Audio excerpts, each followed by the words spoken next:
What's up, dude? So you asked for pictures. I figured I'd one-up it and give everyone some videos. So there's the beast. It's a half-inch Wilwood master cylinder. Right there, you've got your brake fluid reservoir. You can see that this was actually supposed to be a hanging pedal mount, so it would have looked like that down there. But what I did was I inverted the mount and then cut the stem, and then had the guys at the Albany Speed Shop bend a broken breaker bar that I had and then do it so it works like that. So they're like this, and it's really effective. You can see there's just a little bit of play, but that's just because I didn't really tighten everything up. But this is it. This is like right here. I'm already at this is where the pads start to bite into the calipers. Like from here, I can pretty much lock up the rear tires. And then the plumbing works something like that. See it? See that bolt there? That's where the seat belts would go if you had a rear seat. And then I measured out that hole right next to that bolt and drilled through it, drilled through the bracket behind it. And I was real careful not to punch through the brake lines back there.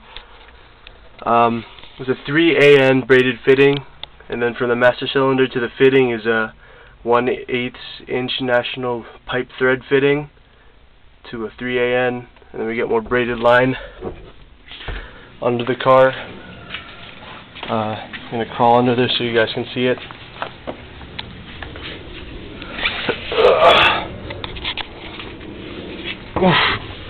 Okay. So if you look up, or if I look up so you guys can see, this is the driver's side. We have coolant hose snaking around, or on top of the braided snaking around. Coil over, then we have more line, and then boom. The lighting is probably really bad. I don't know if you can see that from there, but that's the T. That's the T, and then there's the hole that I made. That's where it goes back into the chassis, and then that goes over the diff to the passenger side. I'm going to take a picture of that with the flash on so you guys see it, but it's really, really simple to do. This is probably one of the coolest mods you can do for this thing. It's also probably one of the most pointless unless you're going to be drifting.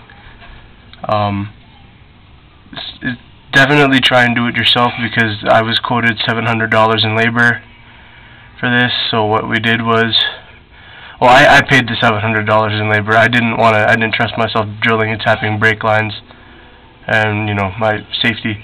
What you can do is you grab the trailing arms here. You grab a spare set of trailing arms, have new bearings pressed in, have it drilled and tapped by a machine shop, have the hubs put back on with your brackets, and all you have to do is change trailing arms. It's the easiest way to do it, definitely the cheapest, and it'll be like 1/3 of the cost of what I paid. So definitely look into it if you're going to be tracking your E30, drifting in E30. You just feel the need to upgrade your parking brake system, definitely go for it.